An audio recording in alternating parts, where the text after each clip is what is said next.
Hi mga Kapilipino, ako si Hana Sofia, ang isang ina, anak at mang-aawit.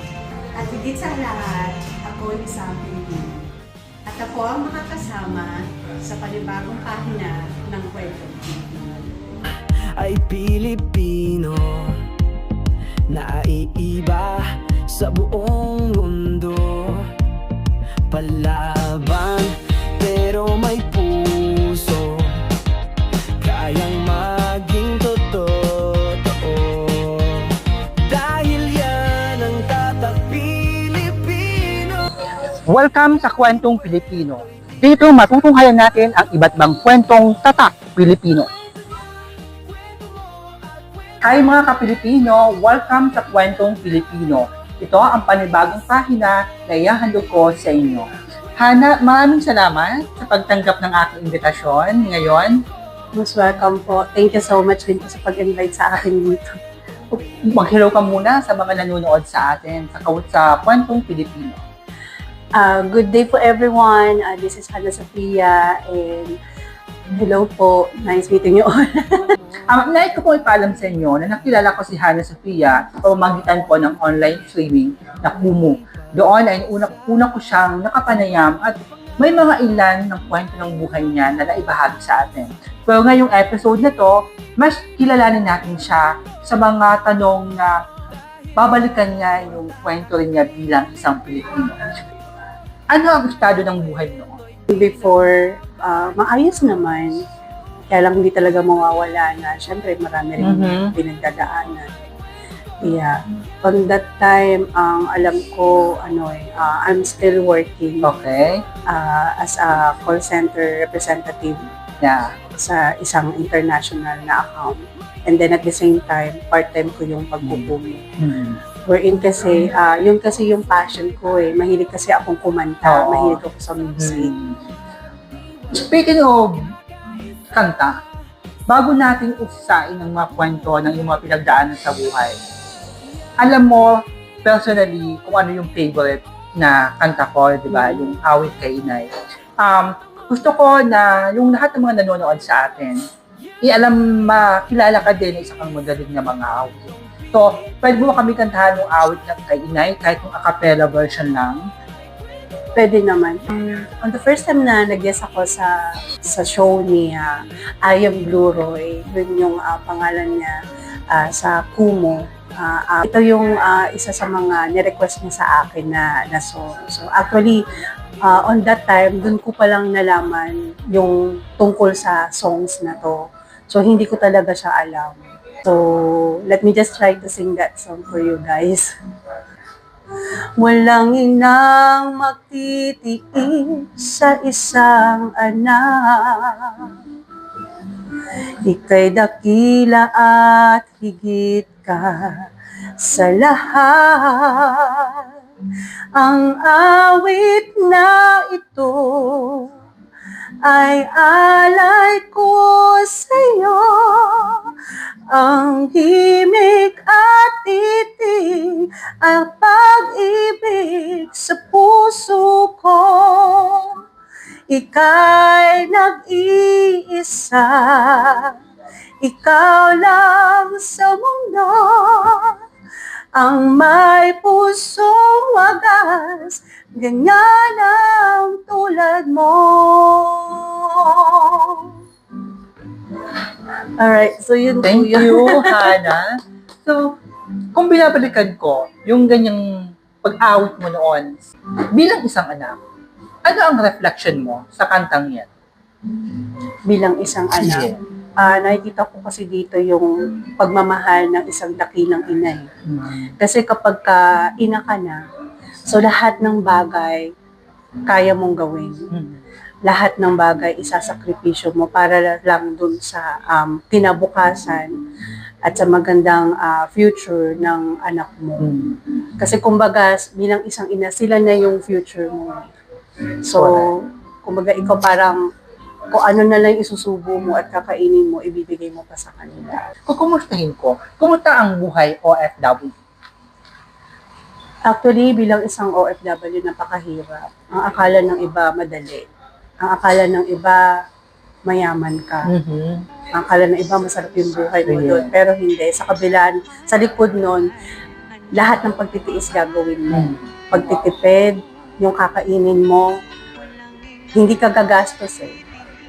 Kumbaga gagastos ka konti lang. Kasi mas iniisip mo na itabi na lang to, or may bibiling ka ng para sa'yo, bibili mo na lang para sa anak mo, or sa mga mahal mo sa buhay sa Pilipinas. Okay, bilang OFW pa noon, may mga pinagdadaanan ka ba na paghihirap na hindi lahat pinapaalam mo sa pamilya mo sa Pilipinas? Oo. At ano ang naging dahilan mo? Bakit hindi mo siya ibinabahagi yung ganong pinagdadaan ng hirap na habang nasa ibang bansa ka? Hindi ko pinapaalam sa kanila kung ano talaga yung dinanas ko sa ibang bansa. Kasi number one, ayoko na nag-aalala sa Oo. Kumbaga gusto ko na yung isipan nila is panatag habang malayo ako sa kanila. Oo. Kasi hindi ko rin naman din talaga alam kung ano yung nangyayari sa kanila sa Pilipinas. Kasi nag-uusap-usap na naman kami. Ilang minuto lang, maswerte na ang isang oras, video call, gano'n. Pero yung after nun, hindi mo naman alam kung ano yung nararamdaman nila, nangungulila sila, di ba? Number one kasi nangungulila talaga sila. Tapos malalaman pa nila na yung mami nila or yung asawa nila or yung anak nila na nasa ibang bansa, ito na pala yung nangyayari sa kanya. So, hindi kasi makakatulong sa kanila yun. Oo. Wala silang kapayapaan. So, kumbaga, no, ang naging dahilan mo na lang is ayaw mo silang mag-alala kasi na ikaw nasa malayo. Hana, kung babalikan mo ang kwento mo habang nasa ibang bansa ka, ngayong nag-uusap tayo, maaari ba nga magiging desisyon mo na hindi ka na lang nag-ibang bayan? Yes. Sana nga hindi na lang ako ng ibang bansa kasi marami akong mga na-miss na nangyari sa buhay ng mga anak ko. Number one na doon yung mahalaga sa buhay nila yung birthday nila. Yes, correct. So, naibibigay ko yung gusto nilang birthday party. Pero kasi wala ako doon.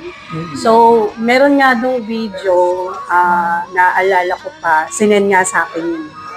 Nag-birthday party yung daughter ko kasi yun yung gusto niyang parang motive, yung princess siya. So, nakuha niya yun. Kaya lang, nung binibidyo siya, until the end, hindi siya happy, hindi masaya yung mukha niya.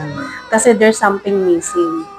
Yun, isa yun sa kumukurot sa dibdib ko. Gano'n kahirap na sa isang ina na, o nga no, naibibigay ko ang material na bagay. Pero bakit hindi mo lubusang naaninag sa mukha niya yung tunay na saya? Kasi wala yung presensya ko dun eh. Hindi nila ako nayayakap. Number one. Yeah. Tapos may times pa na kailan ko lang nalaman nung nakauwi na ako sa Pilipinas na nabubuli pala sila sa school. So pag uwi nila sa bahay, wala man lang yumayakap sa kanila, kumocomfort sa kanila. So sinasarili lang nila yun. Maituturing mo ba na naging sapat ang iyong desisyon na mag-ibang bansa para maging maibigay mo sa kanila yung mga pangailangan nila? 50-50. 50-50.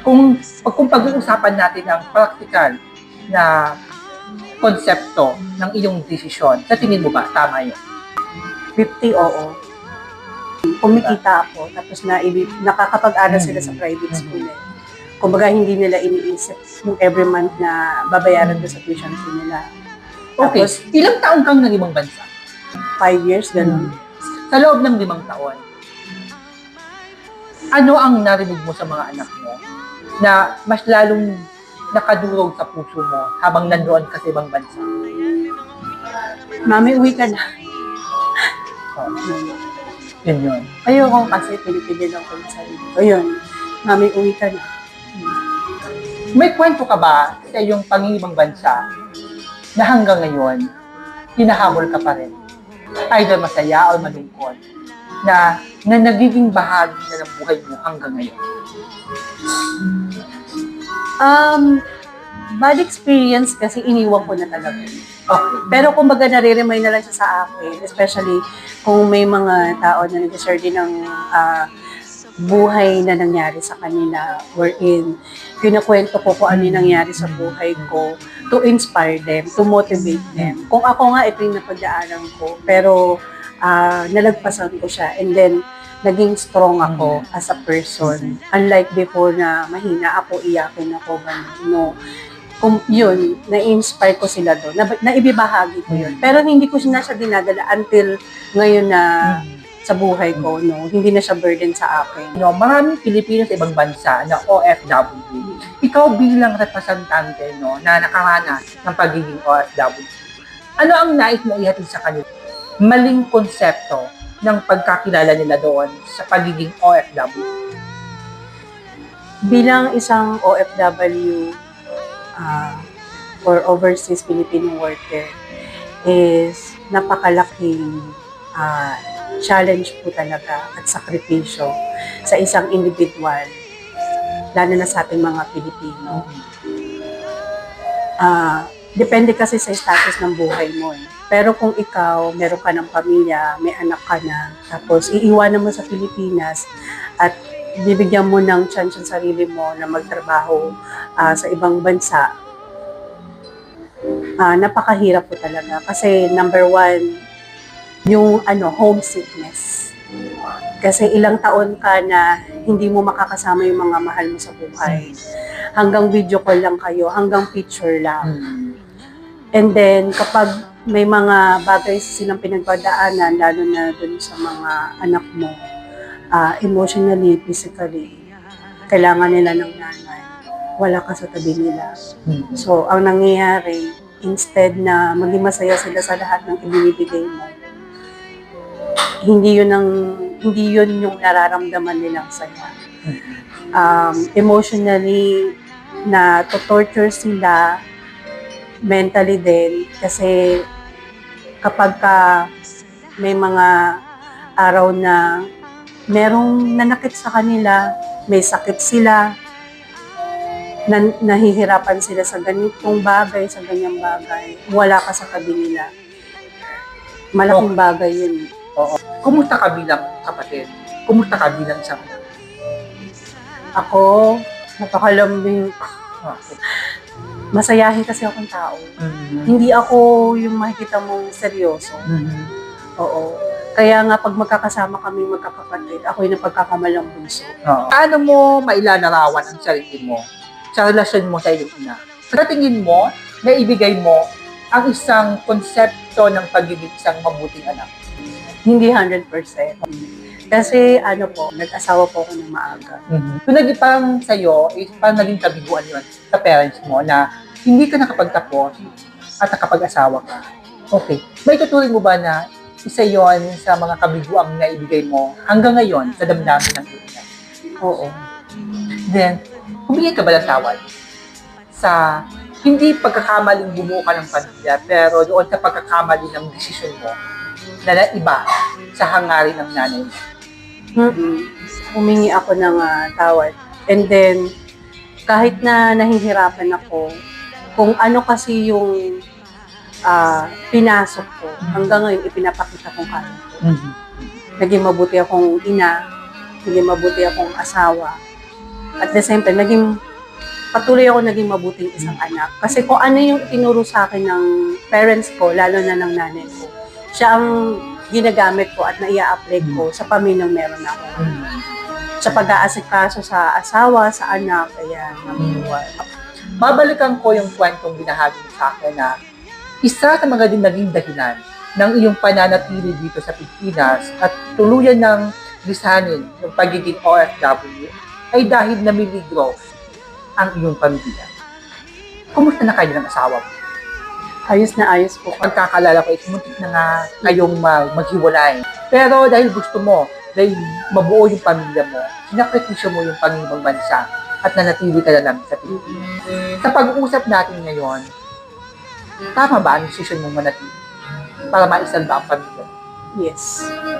Tama yung decision ko na mag-stay for good na dito sa Pilipinas. Kasi ang importante sa akin is buo yung pamilya ko na habang nabubuhay yung dalawang anak ko, may mami sila, may daddy sila. At ang iniisip ko na lang, hindi lang naman yung partner ko yung may kasalanan eh. Kumbaga, may kasalanan din ako, Oo. may pagkukulang. Yeah. Gaano kahirap sa'yo para magdesisyon ka, sige, iiwan ko ang pag-ibang bansa, mananatili ako sa mga anak ko, sa asawa ko. Mahirap talaga siya sa umpisa kasi umuwi ako ng Pilipinas na alam ko wala akong trabaho. Tapos yung asawa ko, wala rin siyang trabaho. So wala talaga kami pagkukunan, financial. But with the help of our family surround us, nandun sila, nakaagapit sila. Pero hindi mo naman kasi kailangan gamitin yun na forever. Nandun sila para tumulong sa'yo. So what I did, since nagbo-bloom na yung BPO industry, yung mga call center na yan. So inuna ko muna na nag-apply ako sa isang local account. Yun. So nagtiis ako na 9,000 a month lang yung sinisweldo ko sa isang buwan. Nagtiis ako noon, sinakripisyo ko yon ng 2 taon mahigit. Na yun lang yung kinikita ko. Kasi for me kasi, yun na kasi yung simula na magkakaroon na ako ng pondo pagdating ng araw na after ng pagtatrabaho sa isang call center ng local account, pwede na akong mag-transfer sa isang international account. So, ginawa mo siyang panuntunan para makaangat ka ng kaunti. First stepping stone. Yeah. Bago tayo magpatuloy, Hana, may mga handa akong mga 2 salita na maaari kang mamili lang. So, bago natin magpatuloy ang ating kwentuhan, no? Mamimili ka lamang kung aling salita ang mas naglalarawan sa iyo o malapit sa puso mo. Una, mapagmahal o mapagbigay? Palaban o lumalaban? Lumalaban. Karapatan o kalayaan? Kalayaan. Pagiging ina o pagiging asawa? Ina. Karanasan o karunungan? Karanasan. Matatag o matibay? Matatag. Pamilya o pag-ibig? Pamilya. Kahapon o ngayon? Ngayon. Panaginip o alaala? Alaala. Sweldo o trabaho? Trabaho. Pinas o Korea? Pinas. Dilim o liwanag? Liwanag. Nilalapitan o nilalayuan? Nilalapitan. At ang huli, pag-asa o umaasa? Pag-asa. Maraming salamat, Hana. Mabuhay mga Kapilipino, maraming salamat po sa pagsubaybay at sa panunood ng kwento ng aking buhay dito po sa Kwentong Pilipino. Nabitin ba kayo? Abangan po ang pangalawang segment episode po ng kwento ng aking buhay na dito niya lamang po mapapanood sa Kwentong Pilipino. Samahan niyo po ako muli.